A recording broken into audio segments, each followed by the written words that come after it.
자, 오늘 말씀 주제는 코람데오라는 주제입니다. 여러분, 코람데오에 대한 이야기는 우리 다른 부목사님들 통해서 많이 들으셨죠? 네. 지금 저에게 남은 시간이 1시간 정도밖에 남지 않았기 때문에 제가 원래도 말이 빠른데 더 빨라질 예정이고, 저는 여러분들을 지금까지 3년 동안 지켜봐서 알고 있습니다. 지금 4년 차거든요, 소망교회. 3년 동안 지켜봐서 알고 있는데 여러분들이 12시가 넘어가는 순간 이 눈빛이 변해요. 지금 막 목사님 이런 눈빛으로 왔는데 12시가 넘어가면은 말이 얼마나 많은지 그래서 12시 안에 빨리 끝내려면은 제가 말이 더 빨라질 수밖에 없어요. 그래서 오늘 다 못 알아들으시면은 나중에 유튜브로 보시면 되겠습니다. 네. 함께 살펴보죠. 자, 코람데오라는 말씀을 설명하진 않을게요. 우리 다음 장에 이거 보시면 먼저 보겠습니다. 우리가 오늘 주제는 코람데오 말씀 앞에서라는 부분이고, 이제 경건주의라는 거에 대해서 배울 거예요. 독일의 경건주의 운동에 대해서 배울 건데, 우리가 뭐 지금 독일의 경건주의 안다고 여러분 대학 들어가겠습니까? 여러분 박사학위 따실 거예요? 네, 저도 못 땄어요. 여러분 그냥 굳이 우리가 이걸 배우는 이유가 있어요. 경건주의라는 지식 자체가 궁금한 게 아니라 하나님의 운동이 어떻게 일어나는지를 보고 싶어서 배우는 거예요.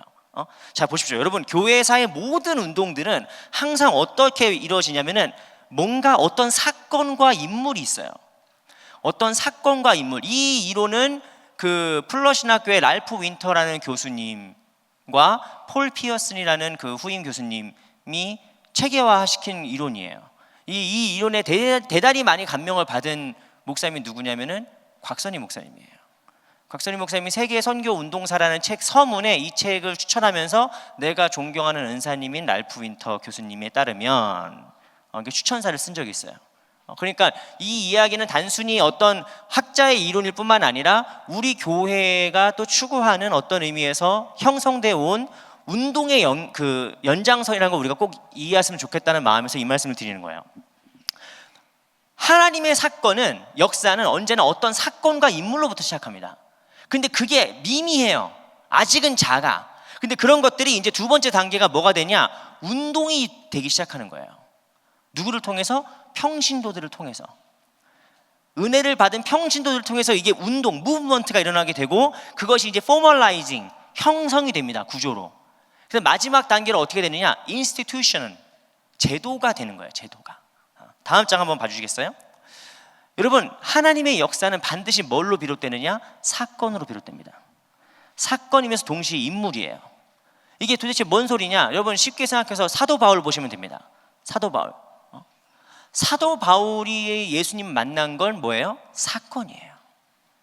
이게 하나님의 역사에서 우리가 꾸준히 점진적으로 열심히 차근차근 이루어지는 것도 있지만 그냥 빵 태어나는 게 있습니다. 빵 하고 탄생하는 거예요. 그게 사건이거든요. 예수님이 바울을 만난 사건. 바울아 어찌하여 네가 나를 핍박하느냐? 누구십니까? 그러니까 네가 박해하는 예수다. 네가 핍박하는 예수다. 그 사건 이후로 이 사람이 완전히 바뀌는 거예요. 그리고 그 인물 이후로 사실 기독교가 완전히 바뀌는 거예요. 그런 겁니다. 혹시 이 자리에 옛날에 담배 피다가 끊으신 분 계십니까? 아직 안 끊으셨어요? 혹시 이 자리에 담배 피다 끊으신 분 계시면은 대체로 담배 피는 사람들이 제일 많이 하는 말이 뭔지 아십니까? 끊어야지.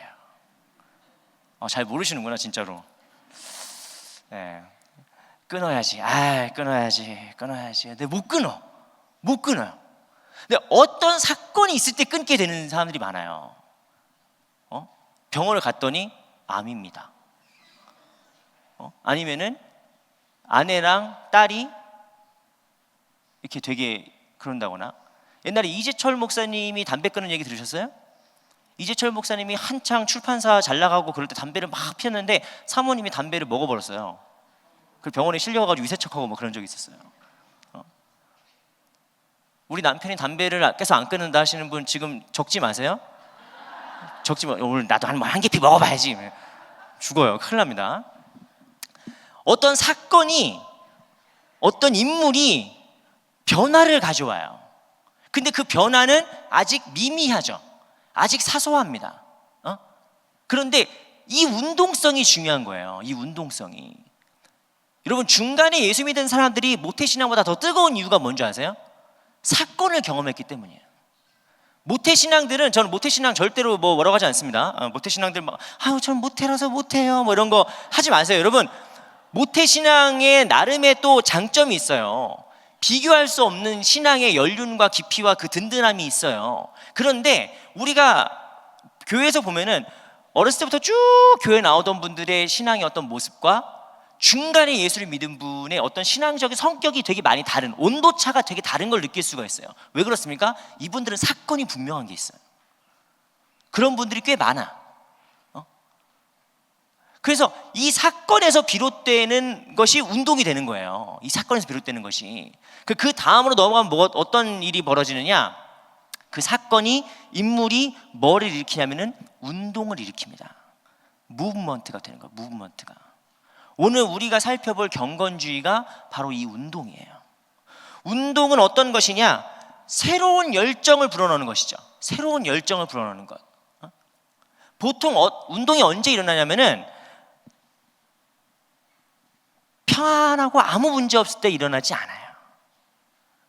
여기가 도저히 이제 가망이 없다 싶을 때 운동이 벌어지게 돼요.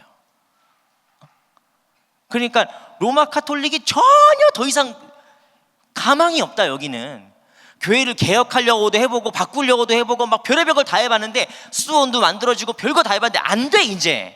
그럴 때 뭐가 일어나는가? 하나님이 사람을 택하셔서 쓰셔서 사건이 벌어지고 이것이 운동을 일어나는 거예요. 이거는 이따가 우리가 경건주의의 발전에 대해서 한번 보면서 다시 계속 살펴보겠습니다. 그래서 이 운동이 벌어지는데, 이 운동에서 제일 중요한 게 뭐냐? 평신도의 역할입니다. 평신도의 역할. 여러분, 한국에 기라성 같은 목사님들이 얼마나 많습니까? 정말 훌륭한 목사님들 많이 계시죠.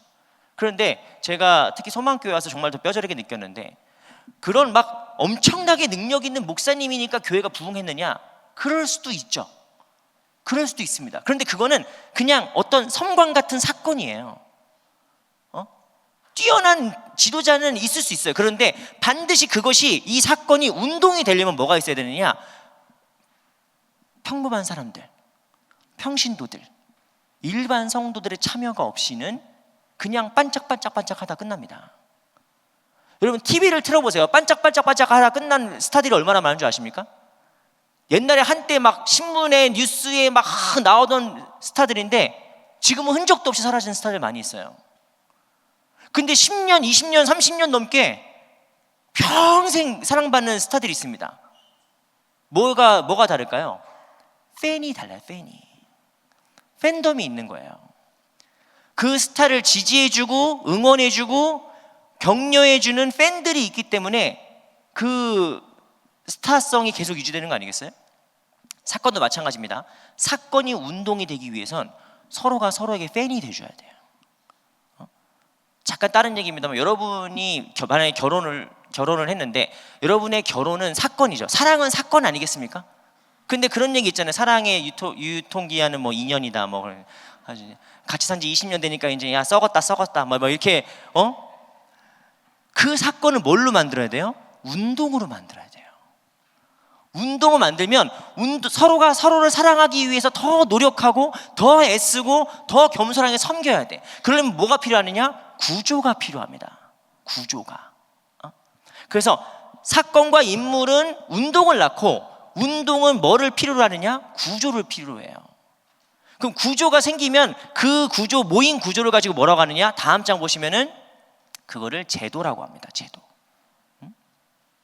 남녀의 사랑의 이야기를 비유하면 이해하기 쉬워요. 남자와 여자가 만나서 사랑에 빠졌어요. 뿅! 사랑이에요? 사건이죠. 그 사건이 서로의 운동이 필요하다고요. 더 만나려고 노력해야 되고, 더 함께 시간을 보내야 되고, 더 많은 이야기를 나눠야 되고, 더 많은 활동을 해야 돼. 근데 이 사랑이 더 안정적이고 지속적이고 건설적이고 발전적이려면 뭘 해야 돼요? 결혼이라는 제도가 필요한 거예요. 그렇고 맨날 좋다고, 뭐 처음에는 좋지, 20대는 좋지, 30대, 40대, 50대도 뭐 손잡고 다니고 손잡고 다니는 게 틀리다는 게 아니라, 결혼이라는 제도, 가정이라는 제도가 있을 때 이 사랑이 더 안전해질 수 있는 거예요. 보호를 받을 수 있고, 이 사랑이 더 뭐 자녀랄지 다른 것들로 더 발전될 수 있는 거예요. 근데 여러분 결혼해 보신 분도 다 아시겠지만 결혼하면은 늘 행복하죠. 이럴 때 아멘이 나와줘야 이게 신앙 강좌하는 의미가 있는데, 결혼 행복하자고 에이 결혼 안 해봤나 봐? 왜 결혼이라는 제도, 우리의 사랑을 지키고 우리의 사랑을 보호해주고 더 건설적이고 발전적으로 만들어주기 위해서 시작된 이 결혼이 왜 가끔씩 왼수 같을까요? 그게 제도화의 함정이에요. institution, 제도란 뜻이에요. 근데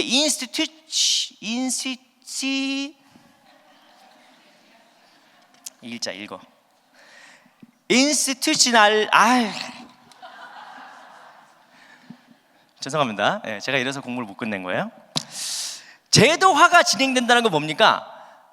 쉽게 말해서 하던 대로 하게 되는 거예요. 하던 대로. 그냥 늘 똑같아. 늘 똑같은 모습을 사는 거예요. 그러면 어제나 오늘이나 1년 전이나 지금이나 10년 전이나 지금이나 내가 와이프한테 하는 얘기 맨날 배고파, 밥 줘, 자자, 뭐 이런 거. 그럼 여러분 이 사랑이라는 사건이, 이 사랑의 운동이 계속 되겠습니까? 교회가 똑같다니까요. 교회가 똑같아. 여러분 복음은 사건입니다. 모태신앙이라고 해서 난 사건이 없나 봐 이렇게 생각하지 마세요. 하나님은 모태신앙도 뭐 목사고 장로고 집사고 언제든지 말씀으로 새롭게 하실 수 있어요. 그게 말씀의 사건성이에요. 내가 여기서 100번 듣고 1000번 들었던 말씀이고 설교고 그 본문인데 오늘 주시는 말씀이 다르다니까요. 오늘 주신 사건이 달라요. 이 사건은 매일 계속됩니다. 매일 반복돼 사실. 여러분 오늘도 여러분 은혜 받은 단어, 은혜 받은 말씀, 은혜 받은 사람, 은혜 받은 대화 한두 개였는 줄 아세요 여러분? 오늘 이 자리에 앉아가지고 지금 우리 한 1시간 벌써 지났는데 30분 지났는데 수많은 것들이 있었어요 이미. 저 권사님 보면서 아유 권사님 지금 어때? 막 손잡고 집사님 지금 뭐 아기는 괜찮아? 뭐 그건 뭐예요? 이 권사님 나를 위해서 기도해주고 있는 거예요. 그런 은혜의 사건들이 우리한테 막 쫙 있는데 우리가 그런 거를 하나도 주의 깊게 보지 않아요. 그냥 의뢰이 그렇다고 생각해. 당연히 그런 거지 뭐 이렇게 생각하는 거예요. 그럼 이게 점점 뭐가 되느냐? 제도화가 됩니다. 제도라는 것 자체가 잘못됐다는 게 아니에요. institution은 좋은 거예요. 꼭 필요한 겁니다. 그런데 institutionalization, 난리야 이렇게 안 읽혀져. institutionalization, 제도화가 된다는 건 뭡니까? 관료주의화 되는 거예요. 관료주의화 되는 거예요. 목사님들끼리 우리가 그런 얘기를 한 적이 있어요. 목사님들끼리 모여서 얘기하다가 왜 목회가 힘드냐? 내가 시작한 게 아니기 때문이다. 보통 이제 우리가 요즘 시대에 개척을 많이 하거나 개척이 이렇게 뭐 그렇지 않잖아요. 보통 이제 우리가 청빙 받아서 그 교회에 부임을 하잖아요. 그러면 이제 처음에 그 교회가 가져왔던 운동이 있는데 그 운동을 다음 사람이 이어받고 다음 리더십이 이어받고 다음 사람이 계속 이어받다 보면은 이게 어느 순간 그 처음의 생명력을 잃어버릴 때가 많아요. 처음에 그 운동력을 잃어버릴 때가 많아요. 그래서 목사가 교회에 딱 처음 부임했는데 장로님들이 저희는 그런 적이 없습니다. 그럼 한마디로 끝나는 거예요. 뭔가 새로운 걸 해보려고 하는데 우리 교회와 맞지 않습니다. 끝나는 거예요. 그러니까 사건이 일어날 여지를 안 둬. 그럼 교회가 뭐가 됩니까? 경직화되는 거예요. 그건 교회도 그렇고 모든 조직이 그렇죠. 모든 조직이 그렇지 않겠습니까? 그래서 모든 교회의 숙제이자 과제는 뭐냐면 이 사건성과 제도를 적절하게 유지시키는 거예요. 적절하게. 그 다음 장 보시면 요거를 무슨 단어로 표현하냐면은 모달리티와 소달리티라고 얘기합니다. 모달리티는 뭐냐? 원래 기존에 있는 제도를 말해요. 기관을 말합니다. 모달리티, 그 기존 거 다 썩었어, 다 필요 없어 하면 뭐가 되는 거예요? 무정부주의가 되는 거예요. 여러분, 세상에서 이런 정치학에서 이런 용어가, 이런 말이 있습니다. 세상에서 가장 나쁜 정부는 뭐다? 무정부다. 정부가 없는 게 제일 나빠요. 보수가 정권 잡으면 뭐 나라 망하고, 진보가 정권 잡으면 나라 망하고 그러는 게 아니에요. 언제 나라가 망합니까? 정부가 없을 때 나라가 망해요, 그냥. 모달리티는 소중한 겁니다. 중요한 거예요. 튼튼하고 굳건한 겁니다. 그런데 이 모달리티가 가만히 이거로만 있으면, 제도로만 있으면 이게 썩어버려. 그러니까 반드시 뭐가 필요하냐? 하나님은 반드시 어떤 역사를 일으키시느냐? 소달리티를 일으키시는 거예요. 소달리티가 뭐냐? 이거를 한국말로 번역하기가 지금 쉽지 않아요. 모달리티와 소달리티는. 그리고 선교학에서만 이런 용어를 쓰는 거지 일반 영어 단어 사전에서는 이런 뜻이 안 나옵니다. 그러니까 모달리티는 기관, 제도란 뜻이에요. 소달리티는 뭐냐? 운동이란 뜻입니다. 운동. 새로운 어떤 계기를 말하는 거예요. 예를 들어볼까요? 성경 처음에 교회가 처음 생겼을 때 모달리티가 어디냐? 예루살렘 교회예요. 예루살렘 교회. 예루살렘 교회 어떤 곳입니까? 예수님의 가르침을 그대로 이어받은 교회예요. 예수님을 직접 눈으로 보고 직접 말씀을 듣는 사람들이 그대로 있는 교회예요. 두 눈 시퍼렇게 뜨고 살아있는 교회예요. 얼마나 힘이 있겠어요. 근데 이 예루살렘 교회가 어떤 교회일까요? 선교를 안 해.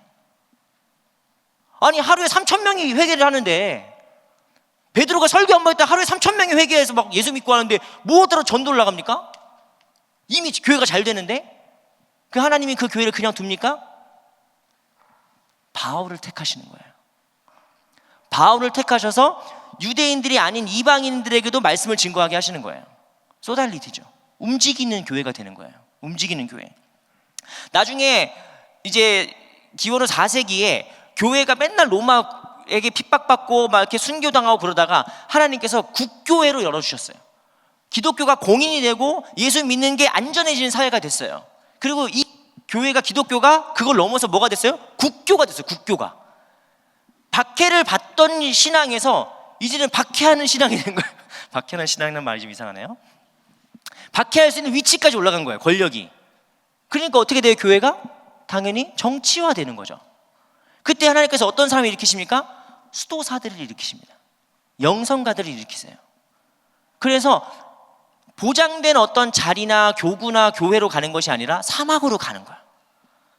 아무도 없는 사막으로 가가지고 기도하고 영성을 훈련하는 사람들이 막 생겨나는 거예요. 뭐 종교개혁도 마찬가지고요. 뭐든지 그래요. 하나님은 반드시 이걸 썩은 걸로 두지 않으세요. 이거를 역동적으로 일으키시는 거예요. 건강한 교회 조직은 무엇이냐?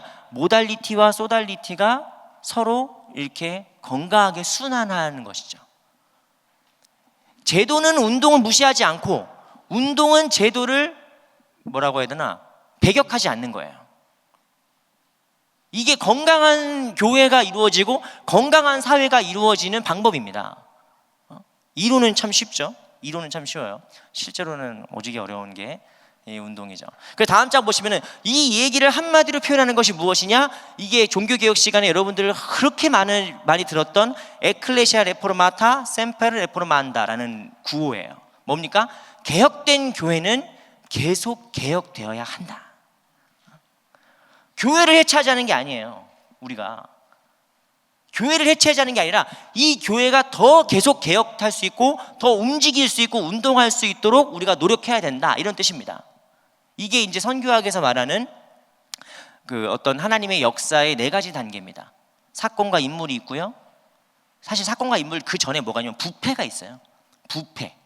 부패랄지 아니면은 경직화랄지 뭐 교조주의랄지 뭐 이런 거, 그런 게 있고, 부패가 있고, 그 다음에 사건과 인물이 나타나고, 그리고 이 사건과 인물을 통해서 운동이 일어나고, 이 운동이 구조와 제도를 만드는 거예요. 그런데 또 시간이 지나면은 이 구조와 제도가 또 나중에 부패하거나 경직화되거나, 그럼 또 다른 사건과 인물이 막 계속 이렇게 돼요. 이게 뭐예요? 결국에는 사사기에 나오는 역사관입니다. 사사기에 나오는. 그래서 우리의 목표는 무엇이냐? 우리가 오늘 경건주의, 다음 장 넘겨주실래요?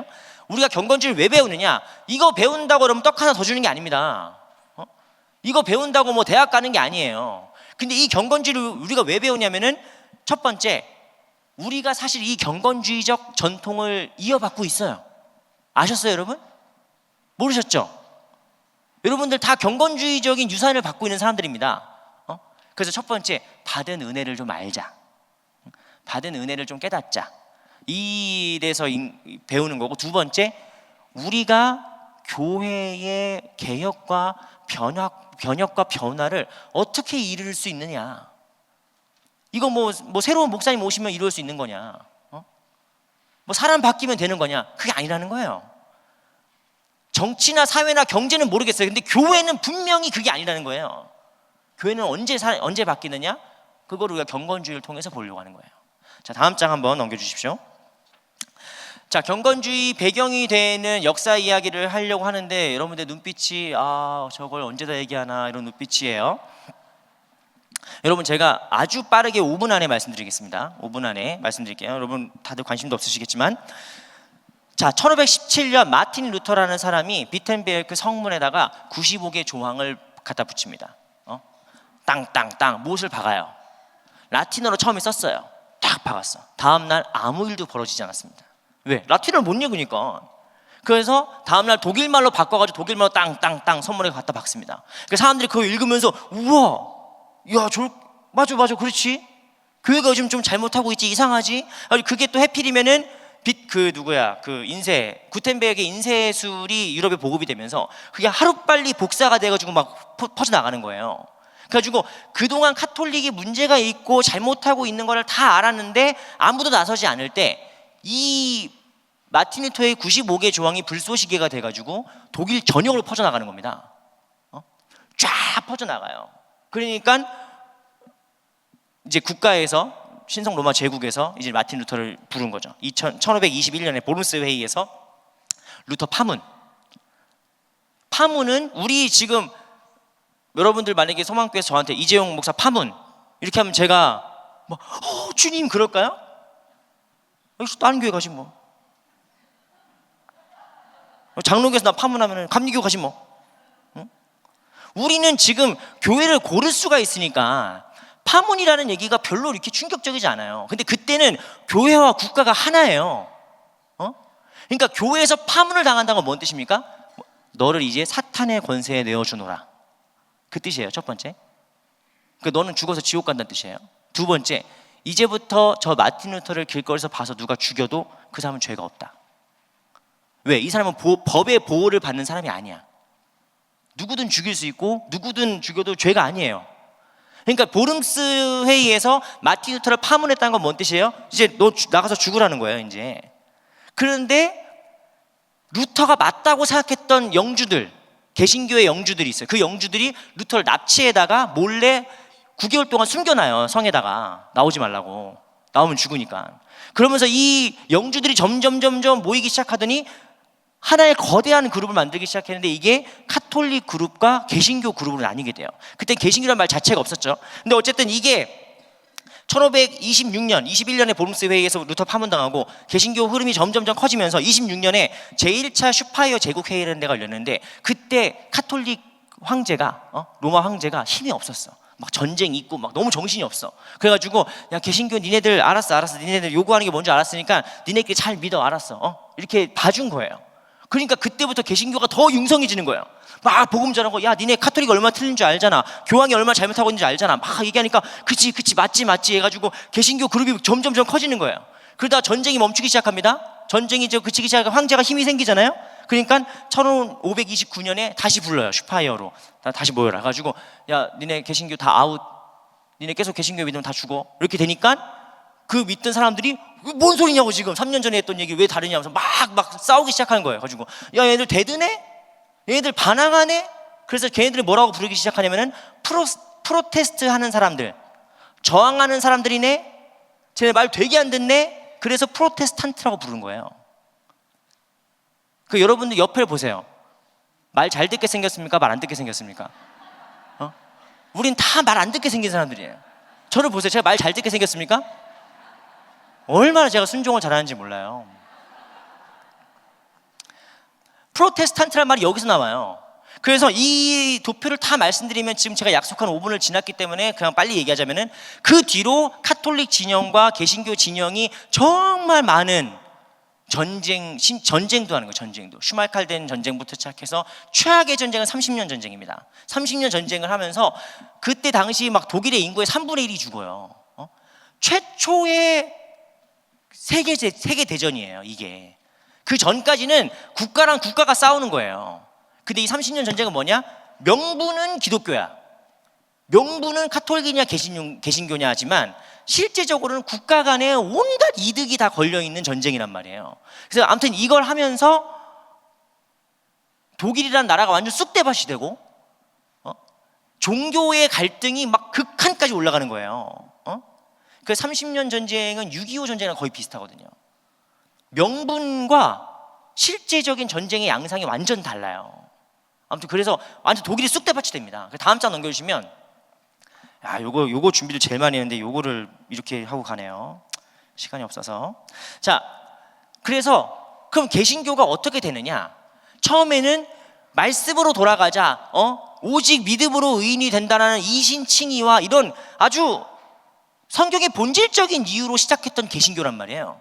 근데 카톨릭은 계속 토론해야 되고 계속 우리를 증명해야 되고, 그리고 개신교의 영주들, 개신교의 지역을 더 확고하게 다져놔야 되기 때문에 카톨릭이 점점점 더 교조주의화 된다고 합니다. 교조주의화 되는 거예요. 더 경직화되는 거예요. 그래서 만약에 개신교에서 뭐가 좀 문제가 있거나 개신교 영주가 뭔가 좀 정치를 잘 못하거나 그러면은 그걸 비판하면은 너 카톨릭이지? 너 카톨릭이야? 이거 말이야? 그 마녀 사냥처럼 막 색출하기 시작하는 거예요. 그래서 그때 당시에 어떤 문장도 있냐면은 이런 문장도 있습니다. 어떤 통치자가 경건하지 못하고 폭정을 행하며 탐욕스럽다 할지라도 그에 대하여 백성들은 항거하고 반대하는 것은 옳지 못하며 백성이 새로운 법을 요구하는 것도 옳지 못하다. 왜냐하면 법령을 제정하는 것은 통치자의 직무이며 백성들은 자기들의 통치자에게 순종해야 될 의무가 있기 때문이다 라고 가르치는 게 교회의 가르침이에요. 군주가 잘못해도 참아. 왜? 저 군주가 우리의 신앙을 지켜주잖니. 응? 너 카톨릭으로 다시 돌아가고 싶어? 그래서 종교의 갈등과 신앙의 대립이 너무 강해지다 보니까 이게 점점점 경직화가 되고 신앙이 국가주의화 되는 거예요. 그래서 교회를 나오는데 내가 신앙 고백할 이유가 있습니까? 없습니까? 없어요. 내가 카톨릭 영주가 있는 지역에 사냐, 개신교 영주가 있는 지역에 사냐가 더 중요한 거예요. 내 신앙은 아무 상관이 없어요. 정확히 루터가 했던 종교 개혁에서 반대가 돼버린 거예요. 몇 년 만에? 100년 만에. 100년 만에 그렇게 돼버리는 거예요. 근데 그때 하나님께서 어떤 사건을 일으키시느냐? 다음 장 넘겨보시면은 필립 야콥 슈페너라는 사람이 태어납니다. 근데 이 필립 야콥 슈페너 이전에도 물론 있었어요. 하나님의 역사는 반드시 어떤 영웅적인 한 사람에게만 몰아주는 게 아니에요. 그 전에 반드시 누가 있어요. 그 전에 반드시 누가 있습니다. 그러니까 계속 선한 영향력들이 시내처럼 졸졸 모여 흐르다가 어느 날 뚝방을 넘어버리는 거예요. 그럼 그게 역사가 시작되는 거거든요. 이 필립 야콥 슈페너 이전에 뭐 존 아른트랄지 뭐 다양한 그 원래 영적인 흐름들이 있었지만 그걸 다 다루면 여러분들이 또 이제 배고프다고 나갈 거기 때문에 지금 제가 얘기하는 건 일단 슈페너가 어떤 사람이냐? 프랑크푸르트의 목사님이었습니다. 근데 프랑크푸르트 여러분 유럽 들어가실 때 직항으로 제일 항로가 많은 게 뭐예요? 프랑크푸르트예요. 예나 지금이나 프랑크푸르트가 제일 그 물류와 경제적인 활동이 제일 많은 곳 중에 하나입니다. 유럽의 중심 중에 하나죠. 그러니까 여기서 이 사람이 이제 슈페너 목사님이 프랑크푸르트에 부임을 했는데 성도들 삶이 엉망인 거예요. 교회는 다니는데 말씀을 몰라. 아유 집사님 신앙생활 잘 하셔야죠. 권사님 아유 예배 좀 잘 나오셔야죠. 그럼 뭐라고 얘기하겠어요? 내가 이 영주 땅에 사는데 뭘? 그럼 내가 신앙인이지. 내가 그냥 소망교회 나오면 소망교인이지 내가 뭘 더해. 그런 의식이 팽배한 거예요. 그러니까 슈페너 목사님이 이건 잘못됐다, 이건 아니다 해가지고 콜레기아 피에타티스, 경건한 모임이라는 모임을 만들어요. 소그룹이에요. 소그룹 모임을 만들어요. 그래서 그때부터 말씀을 읽기 시작하는 겁니다. 경건한 열망이라는 책을 내가 보여드리려고 갖고 왔는데 안 갖고 왔네요. 저기 있는데 경건한 열망이라고 120쪽밖에 안 되는 작은 책이에요. 그 책을 냈어요. 이 책이 뭐냐면 피아 데시데리아라고 해서 경건한 열망, 경건한 소망 뭐 이렇게 번역할 수 있습니다. 피아 데시데리아, 경건한 열망 소망. 이 책은 120쪽밖에 안 되는 짧은 책인데 이 책의 요지는 무엇이냐? 이런 거예요. 성경은 단순한 교리 연구가 아니라 실천적으로 삶에 적용해야 되는 하나님 말씀이다. 당연한 얘기입니다. 뭐 쓰실 필요도 없어요. 당연한 얘기예요. 두 번째, 평신도도 적극적으로 신앙을 배우고 실천할 수 있도록 가르쳐야 된다. 세 번째, 신앙은 단순한 지적 동의가 아니라 삶에서 나타나는 것이어야 한다. 네 번째, 신학 교육은 단순히 이론적인 논쟁이 아니라 실천적인 경건을 가르쳐야 된다. 지금 우리가 들으면은 당연하지. 뭐 이런 걸 가르쳐? 뭐 이런 걸 책으로 내? 이럴 만한 얘기인데 이때 당시의 신앙은 뭐예요? 신학교의 의미는 뭐예요? 카톨릭이랑 싸우는 거야. 카톨릭 저 신학자가 얘기했던 거를 반박해야 돼요, 맨날. 맨날 신앙이 뭐예요? 논쟁이지. 성상을 숭배하는 게 옳으냐 틀리냐 성만찬이란 과연 무엇이냐, 영적 임재냐, 뭐 상징이냐, 이러고 서로 싸우는 거예요, 맨날. 그게 신학 교육이에요. 그 신앙이란 생활이 뭐예요? 신앙생활이란 네가 그냥 그 영주의 땅에 있는 게 신앙생활이에요. 말씀 하나도 안 읽고 기도 하나도 안 하도. 그러니까 지금 여기서 말하는 건 뭐냐? 교회 안에 작은 교회가 필요하다. 이건 교회를 분열시키자는 얘기가 아닙니다. 이건 여기서 말하는 교회는 시로서의 교회예요. 시. 국가교회예요. 근데 그 국가교회 하나에만 다닌다고 우리가 그냥 뭐 됐다 만상통이다 이게 아니라 우리가 작은 교회로 모여야 된다는 거예요, 계속. 그래서 우리가 빨리 한번 내용들을 살짝 읽어보겠습니다. 경건한 열망의 일부를 보시면 다음 장 넘겨주시면은 경건한 열망의 일부가 나오는데 이 일부를 보시면은 1부는 교회의 타락한 상태에 대한 개관. 그러니까 1부는 뭐냐면은 진단. 이게 약간 1부는 진단이고 2부는 대책이고 3부는 제안이에요. 그러니까 약간 그런 식으로 구성되어 있습니다. 그래서 1부를 보시면 저는 이 책을 이번에 강의 주면서 다시 읽으면서 야 우리 얘기하나 이런 생각을 했는데 1부에 이런 내용 이런 글이 나옵니다. 첫 번째, 교회의 문제가 지금 오늘날 교회의 문제가 뭐냐? 1번 성직자들의 결점이다. 성령의 빛으로 조명된 아주 애정어린 눈으로 보십시오. 비판하려고 보지 말고 애정어린 눈으로 보십시오. 저들이 얼마나 교구에서 교구로 승진 및 이동을 모색하고 있으며 모든 종류의 음모에 가담하고 있는가를 보십시오. 저들은 스스로 알지 못하지만 저들은 여전히 이생에 단단히 매여 있으며 실제로는 중생의 참된 징표들을 소유하지 못하고 있음을 우리는 발견하게 될 것입니다. 슈페너도 목사예요. 슈페너도 목사입니다. 그런데 이 슈페너가 뭐라고 하느냐? 오늘날 목사들의 관심이 뭐다? 더 큰 교구로 가는 게 관심이다. 그러니까 서울시가 교회라고 하면은 서울시 전체가 교회라고 하면은 이거는 나는 욕할 자격이 있습니다. 나는 강북구 출신이니까요. 강북구 교구로 가느니 강남구 교구로 가고 싶다는 거야. 그래서 강남구 교구로 가려고 서로 막 로비하고 막 정치하고 이러고 있는 거예요. 하나님 믿는 겁니까? 이생이 메인 겁니까? 성직자들이 이러고 있으니까 교회가 이 모양이라는 거예요. 두 번째, 갑자기 화가 나지? 두 번째, 신학의 스콜라주의예요. 신학의 스콜라주의가 뭔 뜻이냐? 한마디로 싸우기만 한다는 거예요. 온갖 이론이 가득한 거예요. 온갖 이론만. 그래서 여기에 보면은 뭐 루터가 했던 말도 있지만 두 번째 문장 보시면 나를 괴롭게 하는 것은 신학이 교황의 궤변의 흑암으로부터 가까스로 해방되자마자 새로운 궤변으로 되돌아가는 것입니다. 그런 거죠. 오늘날 여러분 장신대에 가가지고 도서관을 한번 가보십시오. 목사님들이 썼던 논문들을 쫙 봐보세요. 알아들을 수 있는 게 하나도 있나? 알아들을 수 있는 글이 한 개도 없어요. 그 목사님 논문 못 쓰셨는데요, 말 못해요. 죄송해요. 신학교육 전체를 뭐라고 하는 게 아닙니다, 여러분. 신학교육 전체를 뭐라고? 신학은 전문적인 또 우리 또 말 조심해야지. 기록에 남으니까요. 신학은 학문으로서 당연히 전공의 영역이 있어요. 전문적인 영역이 있고 평신도가 읽어서 별로 이해도 안 되고 도움도 안 되는 글들이 사실 많이 있어요. 근데 그런 이론들이 바탕이 돼서 실천적인 영역으로 이제 발현될 때 좋은 말씀이 나오는 거 아니겠습니까? 그러니까 여러분 우리가 뭐 어디 서울대학교니 카이스트니 어디 막 좋은 대학교에서 막 연구하는 거 여러분 이해할 수 있습니까? 없습니까? 이해 못하지만 걔네들이 만든 스마트폰 우리가 쓰고 걔네들이 만든 텔레비전 우리가 보면서 도움을 받는 거잖아요. 그러니까 신학교의 교육에 신학적인 어떤 이론적인 약간 사변적이고 어려운 내용들이 있는 건 당연한 거예요. 근데 문제는 뭐냐면 그것밖에 없으면 문제가 되는 거예요.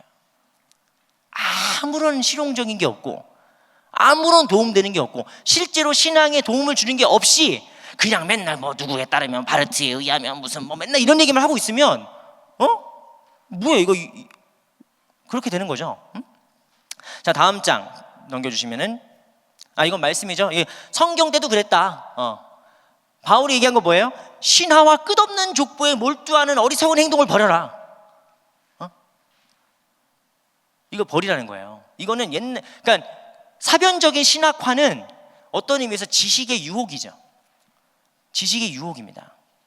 여러분, 제가 가끔씩 독일 말을 하면은 여러분들이 막 오 뭐 이래요. 가끔씩 뭐 Das Wort Gottes alles 뭐 이러면 막 오 뭐 목사님 오 뭐 그럼 갑자기 기분이 좋아져요. 잘난 척이 하고 싶다. 잘난 척하는 게 사람을 되게 기분 좋게 만들어요. 그런데 말씀을 잘난 척하면은 아무도 못 알아듣는데 내가 여기서 천사의 말을 한다 한들 뭔 소용입니까? 말씀은 우리에게 이해시키기 위해서 내려오는 거거든요. 그런데 이런 신학의 이론화와 사변화가 그걸 막는 거예요. 디모데도 마찬가지죠. 자, 다음 장 넘겨주십시오. 교회가 왜 이 모양이 되느냐? 세 번째, 성도들이 말씀을 안 읽는다. 목숨 걸고 번역한 성경이에요. 여러분 성경책 다 있으세요? 다 보세요. 여러분 성경책 다 보세요? 성경책 가끔씩 볼 때마다 여러분 뭘 느끼셔야 되느냐? 몇 명이 죽었냐 도대체? 이 말씀을 번역하기 위해서 도대체 몇 명이 죽은 거고 몇 명이 재산을 잃은 거고 몇 명이 숨어 다니고 이 성경 한 장 한 장이 다 그렇다고요. 피로 써 있는 거예요. 피로. 여러분 지금도 오스트리아랄지 독일 같은 데 가면은 카톨릭과 개신교 영지의 그 국경이 있어요. 우리로 치면 뭐 경기도 뭐 이렇게 충청도 가르는 그런 정도의 선이에요. 딱히 되게 보이지 않아요. 그렇게 보통 산 같은 데도 가로막혀 있을 거 아니에요. 거기에 지금도 막 감춰진 성경책이 나와요. 뭔 소리인지 아십니까? 카톨릭 영지에 있는 사람들이 목숨을 걸고 내 글로 내 언어로 성경을 읽고 싶어가지고 그거를 들고 도망쳐 나오는 거예요. 이 말씀이 그렇게 귀한 말씀입니다. 그런데 그 말씀을 그렇게 목숨 걸고 번역해가지고 만든 성경책인데 성도들이 어떻게 합니까? 말씀을 듣기만 하고 소화하지 않습니다. 성도들이 오늘날 죄를 죄로 인식하지 않습니다. 이게 문제라는 거예요. 성직자의 문제, 신학교의 문제, 성도들의 문제예요. 이러니까 말씀이 들리지 않는다예요. 그래서 두 번째 2부는 뭐 제한이고 3번이 이제 개선점인데 3부를 보시면 다음 장 보시면은 결국 신앙을 회복하려면 어떻게 되느냐? 교회를 새롭게 하려면 어떻게 되느냐? 목사를 바꾸면 되느냐? 제도를 바꾸면 되느냐? 아니에요. 말씀을 생활하면 된다는 거예요. 말씀을 생활하면 된다. 그래서 첫 번째 문장 보시면 우리에게서 하나님 말씀이 보다 광범위하게 사용되도록 허용해야 됩니다. 하나님의 말씀이 주일날 예배 참석할 때만 사용되도록 허용되고 평상시에는 그냥 내버려 두는 것이 아니라 하나님의 말씀이 보다 더 광범위하게 사용되도록 허용해야 된다. 이게 교회를 개혁하는 가장 핵심적인 가르침이라는 거예요. 이게 경건주의의 핵심이에요, 사실. 다음 장 넘겨주시면 그냥 성경 말씀을 설명하려고 하는데 시간이 없어요. 다음 장 넘겨주십시오. 자, 두 번째 무엇이냐? 말씀의 우선성을 깨달으라는 거예요. 말씀의 우선성. 여러분 이게 되게 재밌는 얘기가 뭔지 아세요? 여러분 안 재밌어요 사실. 마틴 루터의 종교개혁 이후에 루터교가 이단이 아니고 개신교가 이단이 아니고 참된 기독교라는 걸 변증하기 위해서 수많은 신학자들이 루터교의 신학을 정교화하는 작업을 합니다. 정교화하게 이게 성경이 어디에 근거 있고 어디에 근거 있고 우리가 추구하는 거 뭐고 카톨릭은 뭐가 틀렸고 이렇게 막 글을 써가는 와중에 루터 글이 잊혀지기 시작했어요. 무슨 말인지 아세요? 이 교조주의의 무서움입니다. 교조주의는 무엇이냐? 교조라고 하니까 조금 말이 좀 그렇긴 하지만 봐봐요. 우린 루터파야, 루터파야. 우린 루터파기 때문에 루터를 막 변호하려고 막 얘기를 해. 근데 루터를 인용을 하나도 안 해요. 루터가 한 얘기랑 정확히 반대로 가. 근데 우리가 정통이래. 나중에 루터와 진짜 친했던 신학자 중에 루터보다 좀 밑에 어리지만 필립 멜랑이톤이라고 있습니다. 멜랑이톤이라는 사람이 컴페시오 아우구스타나라고 루터교에 처음 기본되는 신조도 쓴 사람이고 되게 천재적인 사람이에요. 근데 나중에는 그 루터 정통주의자들 뭐라고 하느냐? 멜랑이톤 보고 너는 혼합주의자라는 거예요. 내쫓아버렸어요. 배격하고. 그럼 점점 뭐가 되느냐? 신학이 교조화되는 거예요. 그런데 정작 그 사람들 책을 읽어보면 루터가 안 나와. 무슨 말씀인지 아시겠죠? 옛날에 조선에 막 노론 소론 싸우고 막 그럴 때 막 유교의 근간을 막 얘기했는데 공자를 인용을 안 해. 맹자를 안 읽어. 교조주의화 되는 거예요. 계속. 우리 장로교도 똑같습니다. 장로교도. 깔뱅이 했던 말들이 있는데, 가르침들이 있는데 우리는 깔뱅파야 하면서 깔뱅파로 막 장로교에 가는데 나중에 가다 보면은 깔뱅을 다루질 않아. 깔뱅이 원래 그런 뜻이 아닌데 이런 얘기가 한두 개가 아니에요. 신학이 더 점점점 경직화되는 거예요. 그런데 이때 루터를 새롭게 발견한 사람이 누구냐? 발견한 운동이 뭐냐? 경건주의라는 거예요. 오히려 루터 정통주의는 루터를 안 보는데 경건주의자들이 루터를 보는 거예요. 루터가 옛날에 무슨 말을 했냐? 이런 말을 했습니다. 나는 내가 저술한 모든 책이 그냥 사라졌으면 좋겠다. 내가 저술한 모든 책을 다 불태워버려라. 왜? 이게 성경보다 중요해지고 있다 지금. 사람들이 하나님 말씀보다 내가 쓴 책들을 더 돌려보기 시작한다. 그러면 다 불태워버리라는 거예요. 이게 종교개혁의 정신입니다. 성경보다 중요한 건 없어요. 근데 이게 점점점 학문이 기관화되고 제도화되고 교회가 점점점 제도화되면서 뭘 봐야 되는 거예요? 스펙을 봐야 되는 거예요. 더 높은 학위가 필요한 거예요. 나는 이런 책도 읽었다. 나는 라틴어도 이렇게 읽을 수 있다. 이런 거가 계속 되면서 정작 중요한 말씀은 안 읽어. 그러니까 슈페너가 이렇게 얘기를 하는 거죠. 하나님 말씀, 그러니까 여기서 이런 글이 있습니다. 성직자나 공의회나 우리 자신이나 박사나 아무리 여러분이 잘 저술한다고 해도 이 세상을 창조하신 하나님보다 더 잘 가르칠 수는 없다. 아무리 인간이 똑똑한 말을 해도 이 세상을 창조하신 하나님보다 더 잘 말씀할 수는 없다는 거예요. 그러니까 뭐가 우선이에요? 말씀이 우선이에요. 말씀이. 다음 장 넘겨주시고 그 다음 장 넘겨주십시오. 자, 그래서 이 슈페너가 뭐라고 하느냐? 설교자들한테 뭐라고 하느냐? 설교자들에게 저를 찔리게 하는 말씀이 있어가지고 제가 읽어드리는 거예요. 아무도 이해하지 못하는 외국어를 자주 인용하는 설교자가 있습니다.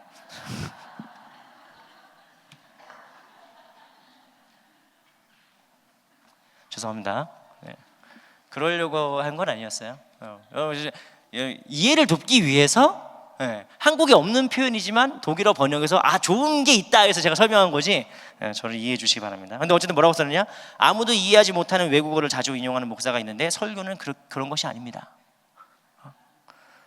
아멘 나왔어요 지금? 강단은 어떤 사람의 기교를 자랑하여 보이는 것이 아닙니다. 강단은 주의 말씀을 쉽게 그러나 능력 있게 전하는 것입니다. 이게 설교라는 거예요. 근데 이걸 누가 얘기했냐? 루터가 얘기했어요. 루터는 예배 시간에 아이들도 같이 들어오라고 했어요. 예배당에 애들도 같이 들어오라고. 왜? 애들도 알아들을 수 있는 말로 설교를 해야 된다는 거야. 어른들만 알아듣는 어려운 얘기 하는 게 아니라 애들도 알아들을 수 있는, 할아버지 할머니도 알아들을 수 있는 쉬운 말로 하지만 능력 있게 말씀을 전해야 된다. 이게 원래 종교개혁의 설교론인데 시간이 지나면서 누가 더 어려운 자료를 많이 쓰나? 쟤는 안 읽어봤는데 나는 읽어본 자료를 누가 더 쓰나? 장기자랑이 돼버렸어요. 자, 그래서 제가 좋아하는 문장 하나만 보여드리겠습니다. 다음 장 보여주시고 다음 장 보여주세요. 다음 장 보여주시면, 네, 제가 좋아하는 문장이에요. 제가 나중에는 이 글을 나중에 내 책상에 붙여놓으려고 하는데, 지금은 책상에 계속 옮겨 다녀가지고 부목사일 때라서 힘이 없어요. 나중에 책상에 붙여놓으려고 해요. 한번 다 보이시나요? 보이신 분 한번 읽어보실래요? 시작. 만일 당신이 칭찬을 바라고 칭찬을 받지 못하면 투덜거리거나 하고 있는 일을 그만둔다면, 만약 당신이 그런 사람이라면 친애하는 친구여, 당신의 귀를 잡아보세요. 올바른 방법으로 한다면 커다랗고 길고 털이 많은 당나귀 귀를 찾을 수 있을 거예요. 여기서 당나귀란 말 왜 썼느냐? 마틴 루터의 인간론의 핵심적인 게 뭐냐? 인간은 약간 당나귀 같다는 거예요. 주인이 누가 타냐에 따라서 이 당나귀가 예루살렘으로 입성하는 주님의 도구가 될지, 사탄이 온갖 세상 짐을 지고 가게 하는 사탄의 노예가 될지 결정하라는 거거든요. 그러니까 뭐냐? 네가 지금 잘났다고 생각하고 사람들이 칭찬 안 해주면 투덜거리고 삐지고, 아이 나 이 교회 나갈래 이러면 네 귀를 만져봐라. 지금 너는 사람 새끼가 아니다. 너는 뭐다? 당나귀 새끼다. 그냥 이걸 보면서 제 마음을 다스려 볼까, 이런 생각을 하고 있는데, 어쨌든 경건주의는 여러분 대단한 게 아니에요. 120쪽밖에 안 되는 짧은 책입니다. 근데 이 책이 출판됐을 때 난리가 난 거예요. 여러분들 지금 사설 읽어보셔도 당연한 얘기를 하시는데 뭐가 그렇게 문제인가 싶으실 거예요. 근데 아까 말씀드렸죠? 이때 당시의 신앙이라는 게 완전 경직화돼 있어가지고 근데 그때 이런 폭탄 같은 게 던져지는 거예요. 하나님의 불쏘시기가 된 거예요. 그래서 다음 장 넘겨주시면은, 이 경건주의가 급속도로 확산되기 시작하면서 이제 프랑케라는 사람에 의해서 할례 대학이 세워지고, 그 대학에서 경건주의를 일으키는데, 여러분 경건주의라고 했을 때 하나님 말씀 잘 읽읍시다. 아멘. 집에 가가지고 아이고 주님, 내가 여호와를 항상 내 앞에 아멘. 이게 경건주의인 줄 알아. 어떤 분들은 경건주의에서 말하는 경건은 혼자 돛 닦는 게 아닙니다. 혼자 돛 닦는 게 아니에요. 하나님의 말씀을 내가 실천하는 거예요. 그래서 경건주의가 확산되면서 같이 모여서 말씀을 읽다 보니까 이 말씀을 실천해야 되겠어. 그래서 뭐가 생겨나는 거예요? 학교가 생겨나고 고아원이 생겨나고 병원이 생겨나는 거예요. 그래서 이 헤르만 프랑케의 모토가 무엇이냐? God's glory, neighbor's good이에요. 하나님께는 영광이고 이웃에게는 선함으로 나타낸다. 이게 좋은 말 아닙니까? 이런 건 다 쓰셔야 돼요, 여러분. God's glory, neighbor's good. 하나님께는 똑같은 얘기구나. 자, 다음 장 넘겨주시면은, 이 경건주의가 이제 점점점 나아가가지고 이제 보헤미안 쪽을 중심으로 했던 모라비안 형제단들과 또 이들에게 자기의 영지, 자기의 소유를 그냥 기증한 진첸도르프 백작이 나와요.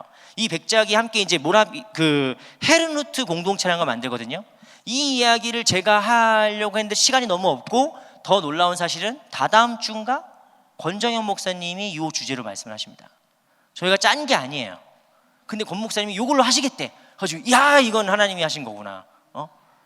제가 오늘 경건주의에 대한 전반적인 얘기를 한 거고, 그 다다음 주에 권정현 목사님이 이 모라비안 공동체, 헤르누트 불도스케 마인드, 이 여기를 이제 강의를 해주실 거거든요. 그때 잘 들으시면 되겠습니다. 넘길게요. 다음, 경건주의에서 성경을 읽는 원칙이 뭐냐? 이거는 여러분들의 어떤 뭐랄까 잘난 척을 위해서, 여러분들의 어떤 그 지적 교만을 위해서 같이 한번 따라 읽어보시죠. 그냥 보이는 대로 읽으면 돼요. 시작. 테토툼. 따라하세요. Repeat after. Listen and repeat. 테토툼 아플리카 아드 텍스툼 렘토탐 아플리카 아드테. 그 나중에 이제 손녀나 손주가 와가지고 뭐 할머니 뭐 영어 할 줄 알아? 가지고 테토툼 아플리카니 테토툼 아드 텍스툼. 이것이 라틴어란다. 이게 이제 이거 목사님들은 좀 아는데 뱅에일 주석이라는 게 지금도 있습니다. 뱅에일 주석, 옛날 주석이긴 한데 이 요한 알브레이트 뱅에일이라는 경건주의 학자예요. 근데 이 사람이 학자가 이제 성경을 주석도 하고 아무튼 되게 훌륭한 업적을 많이 남겼는데 이 사람이 성경을 읽을 때 해석의 원칙입니다. 뭐냐? 너에게, 토툼, 너의 전부에게, 그러니까 나 자신 온전히 나에게 아플리카, 적용해라. 아드 텍스툼, 너를 이게 테는 아쿠사티브니까 너를 아드 폰테스, 아드는 어디 앞으로, 영어로 at 이거잖아요. 너를 텍스트에 던져라, 적용해라. 그리고 그거를 토탐, 그 전부를 아플리카 아드테, 너에게 적용해라, 이거예요.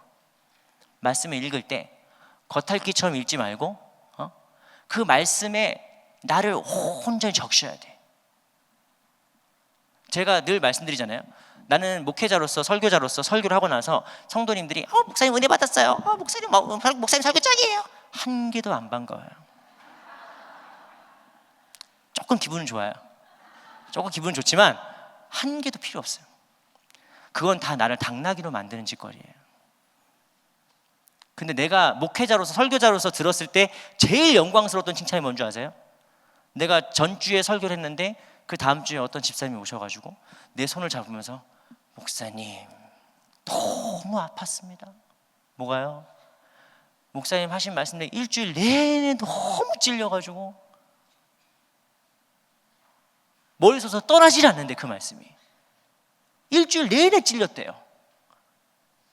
그게 제일 영광스러운 칭찬이에요, 설교자에게. 그 집사님은 어떤 거예요? 그 말씀에 자기를 던진 거예요. 그 말씀이 나의 일주일을 지배한 거예요. 우리는 말씀을 너무 인스턴트로 들어. 딱 듣고 재밌다. 딱 듣고 말 되게 빠르네 진짜. 평가하지 마세요, 여러분. 평가하지 마.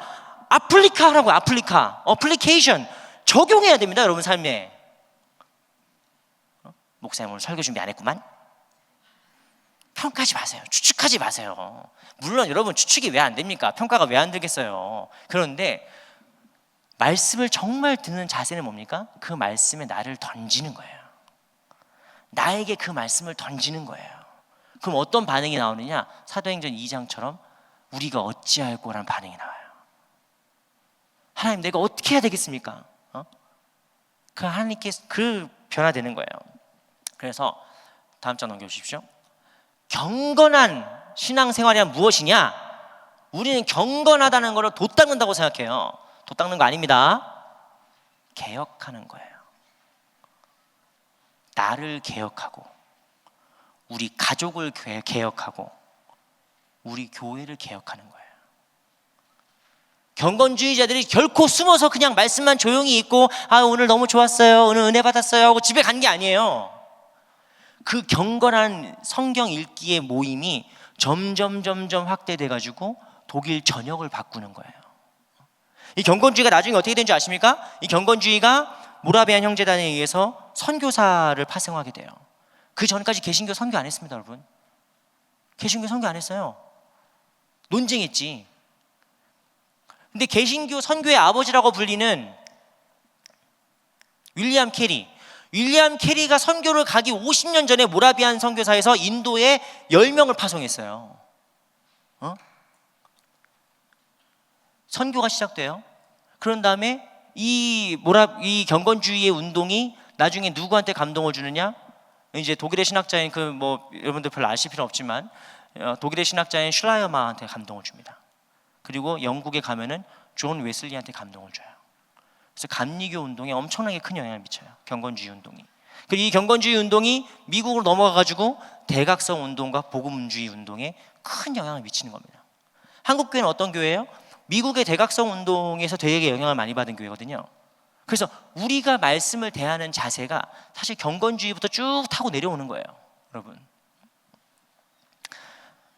여러분 말씀은 어떤 거냐? 그냥 물론 하나님 말씀은 정말 다양한 색깔이 있습니다.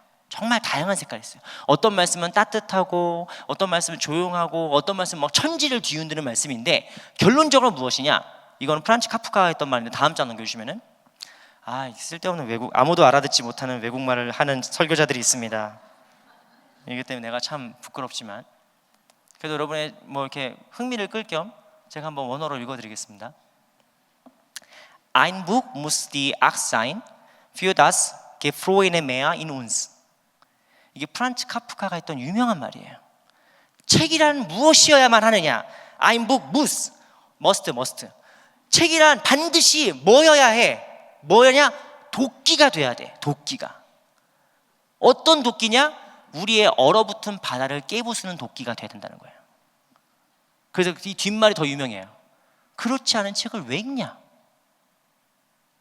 시간 아깝게. 읽으나 마나한 책을 왜 읽냐? 시간 아깝게. 책을 읽고 나의 얼어붙어 있는 생각, 나의 얼어붙어 있는 고정관념, 내가 그냥 이게 전부라고 생각했던 것들이 박살이 나는 경험을 해야 돼요. 그게 좋은 책이라는 거예요. 이 프란츠 카프카의 명언이, 카프카가 그런 얘기 안 했지만 고스란히 어디서 영향을 받은 말씀이냐? 다음 장 말씀 보시면은 예레미야 23장 29절 말씀이에요. 함께 봉독합니다. 시작. 여호와의 말씀이니라 내 말이 불 같지 아니하냐, 바위를 쳐서 부서뜨리는 방망이 같지 아니하냐. 아멘. 하나님 말씀은 불덩어리입니다, 여러분. 불덩어리예요. 우리가 그 하나님 말씀에 테토탐, 우리의 모든 것을 그 하나님 말씀에 던져넣기 시작하면은 우리 안에는 모든 죄악의 불순물들이 사라지게 돼요. 뜨거 이게 아니라고.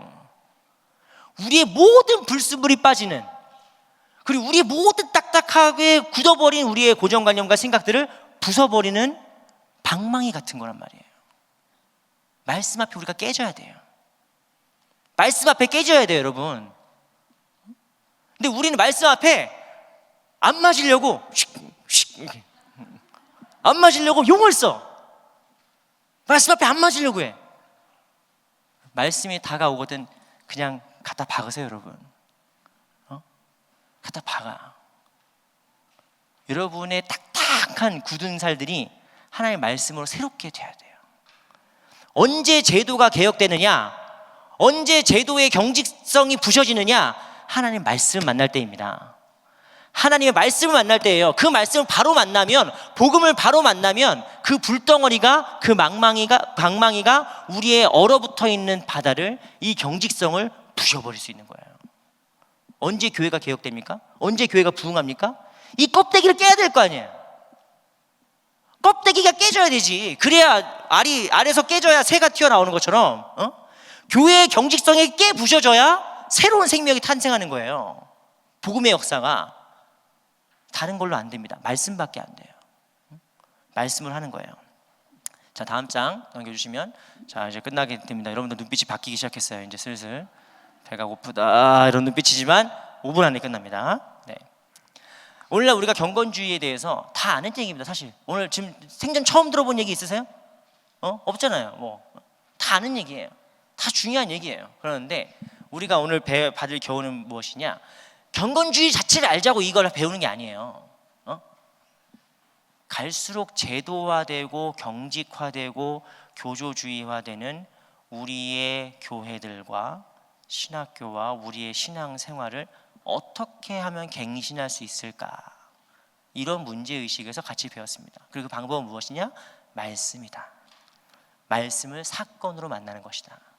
이것이 우리가 함께 나눠보고 오늘 끝나고 밥 먹으면서 여러분들이 함께 나눌 대화의 주제예요. 어떻게 하면 우리가 모달리티를 유지하면서 소달리티를 시도할 수 있을까? 사실 소망교회는 이 모달리티에서 소달리티를 추구했던 아주 우수한 교회의 사례 중에 하나입니다. 우리 교회에 수많은 공동체들 있잖아요. 그 공동체가 뭐예요? 교회, 소망교회라는 모달리티에서 교회가 하지 못하고 할 수 없는 새로운 선교적인 운동들을 한 거예요. 신학생을 돕고 소년소녀 가장을 돕고 교도소를 방문하고 선교사들을 돕고 하는 이 엄청난 활동들을 한 거예요. 여러분들이 잘 모르셔서 그렇죠. 근데 지금은 또 그게 또 모달리티가 되고 있는 거죠. 그래서 한번 옆에 있는 분들에게 그동안 고생하셨다고 소달리티로 수고하셨다고 박수 한번 주세요. 옆에 있는 분들 보시면서. 응? 끊임없이 계약돼야 돼요. 끊임없이 새로운 운동과 사건들을 만들어내는 거예요. 근데 우리가 인위적으로 만드는 게 아니라 하나님께서 사건을 우리에게 주실 때 아멘 하는 자들이 그 일을 하는 거예요. 그래서 마지막 장 보시면은 우리가 경건주의에 오늘 다 졸았어도 상관없어요. 제가 몇몇 분들 보였는데 제가 그래서 일부러 더 소리 지르고 막 그랬는데 깨울 수가 없네. 능력이 없어요 아직. 오늘 졸으셔도 괜찮아요. 이 문장만 딱 기억하면 됩니다. 우리 함께 읽겠습니다. 시작. 신앙은 개인적이어야 하고 실천은 변혁적이어야 하며 쇄신은 지속적이어야 합니다. 이렇게 말씀 앞에서 하나님 앞에서 살아가는 말씀 묵상하는 능력과 기쁨 누리는 저희들 다 되었으면 좋겠습니다. 네, 제가 기도하고 마치도록 하겠습니다. 주님, 저희에게 능력의 말씀을 주셨건만 하나님, 우리가 이 말씀을 귀로 듣고 흘려버리는 일이 너무나 많았습니다. 하나님, 이 말씀 앞에 우리의 전부를 드리게 하시고 그 하나님 말씀의 전부를 우리의 온 삶으로 적용시키고 실천할 수 있도록 인도하여 주시옵소서. 하나님, 대한민국의 모든 사회 곳곳이 경직화되고 굳어져가는 것들이 많습니다. 하나님, 주님께서 새 일을 일으켜 주시옵시고 특별히 한국 교회로부터 그 일들이 일어날 수 있도록 주님께서 함께해 주시옵시고 그리고 우리 소망교회로부터 그 새로운 역사들이 하나님께서 일으키신 그 새로운 놀라운 일들이 일어나고 벌어질 수 있도록 주님 함께 친히 인도하여 주시옵소서. 모든 것 주님께 맡기며 예수 그리스도의 이름으로 기도드리옵나이다. 아멘.